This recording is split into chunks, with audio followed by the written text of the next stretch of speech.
In America, she was taught to follow her dreams, but no one prepared her to defend her heart.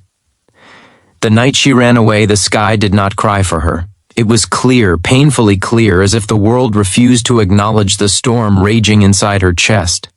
She stood at the edge of the small railway platform with nothing but a worn suitcase and a heart that had already been judged guilty. Behind her lay a home filled with rules, expectations, and a love that came with conditions. Ahead of her was uncertainty, whispers, and the possibility of losing everything she had ever known. Yet she chose to step forward. Because sometimes the greatest risk is not losing the world, it is losing yourself. If you believe in kindness, in second chances, and in standing up for love even when it feels impossible, take a moment right now to like this video, share it with someone who needs hope, comment your thoughts, and subscribe to the channel. Stories like this remind us that courage still exists in quiet hearts. Aisha had always been the obedient daughter. At 24, she carried herself with a calm grace that made neighbors praise her parents for raising such a perfect child. She wore simple pastel shalwar kameez, tied her long black hair into a neat braid, and kept her dreams folded carefully inside her like secret letters.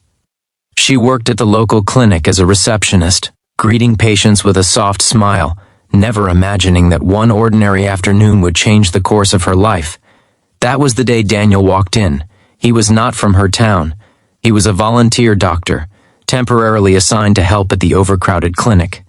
He was 30, tall, with tired but kind eyes, and a gentle patience that softened even the most anxious patients. His Urdu was broken, and his accent often amused the children who came in with scraped knees and fevers. But what struck Aisha most was the way he listened. He did not rush. He did not judge. He treated each person as if they mattered. At first, their connection was nothing more than polite exchanges over appointment lists and patient files. A misplaced folder led to shared laughter. A long power outage led to an unexpected conversation in the dim glow of emergency lights. She learned that he had left behind a comfortable life in the city because he believed healthcare was a right, not a privilege. He learned that she had once dreamed of studying medicine herself, but had given up the idea when her family insisted she stay close to home. It was not a dramatic love. It did not explode like fireworks. It grew quietly, like a fragile plant pushing through cracks in concrete. But their love was complicated from the start. Daniel belonged to a different background, a different culture, a different faith. In their small town, differences were not bridges to be crossed. They were walls meant to keep people apart. When neighbors began to notice the way their conversations lingered a little longer than necessary, whispers started spreading like wildfire. Her mother noticed first. The questions were subtle at the beginning. Why did the doctor need to speak to her so often? Why did she come home with a distant look in her eyes?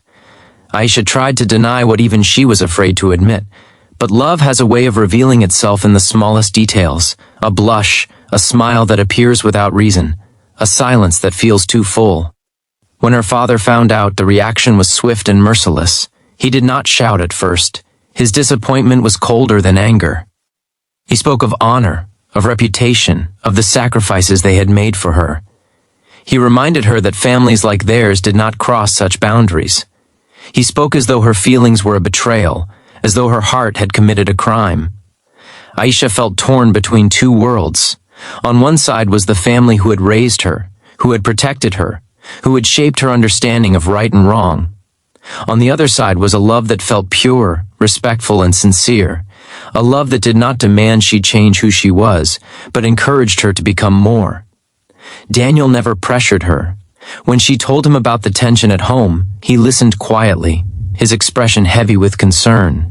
He told her he would step away if that was what she wanted. He said her peace mattered more than his feelings. But that was the moment she realized just how deeply she loved him. Because real love does not trap you, it sets you free, even if freedom means letting go. The town's gossip grew uglier. Patients began requesting different doctors. Aisha's family stopped attending social gatherings to avoid humiliation. Marriage proposals that once arrived regularly suddenly disappeared. It was as if her entire future had been erased because she dared to care for someone different. Then came the ultimatum. Her father informed her that a match had been arranged with a family friend's son. The engagement would be announced within weeks. She was given no room to argue, no space to breathe. The decision was presented as final, as if her life were a document already signed and sealed. That night, Aisha lay awake staring at the ceiling, feeling as though the walls were closing in. She thought about the version of herself who had once dreamed of studying medicine. She thought about the quiet strength she had admired in Daniel. She thought about the life ahead of her, a life lived in obedience but haunted by regret. And she made a choice. When she told her parents she could not accept the engagement, the house erupted in chaos. Tears, accusations, pleas. Her mother wept as though mourning a death.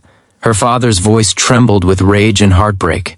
They warned her that if she walked away, she would not be welcomed back. The door would close behind her, and with it, the security she had always known.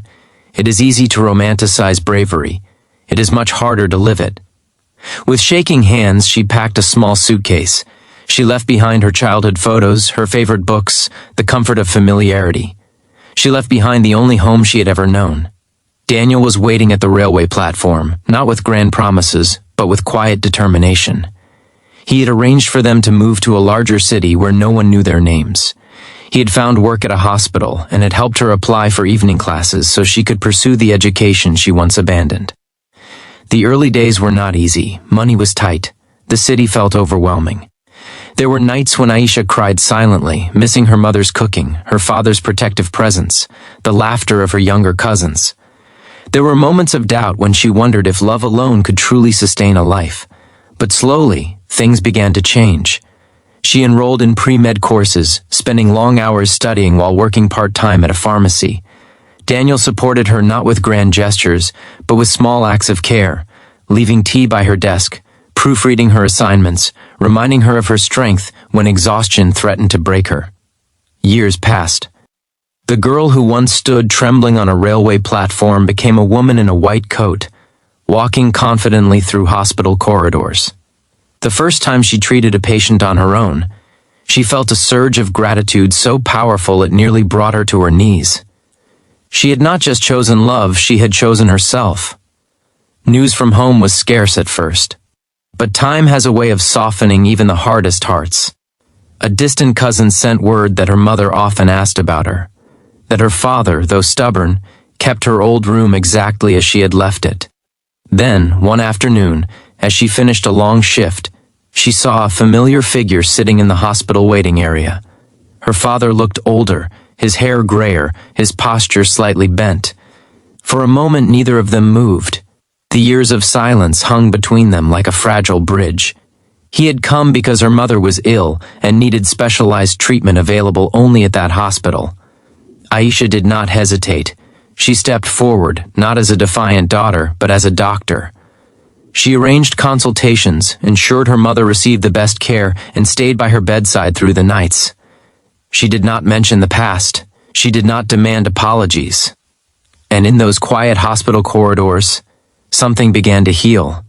Her father watched the way she comforted patients, the respect her colleagues showed her, the quiet confidence she carried. He saw not a rebellious child, but a woman who had built a life through courage and sacrifice. One evening, as they stood by the hospital window overlooking the city lights, he finally spoke, not in anger, but in regret. He admitted that fear had blinded him, fear of judgment, fear of losing control, fear of change.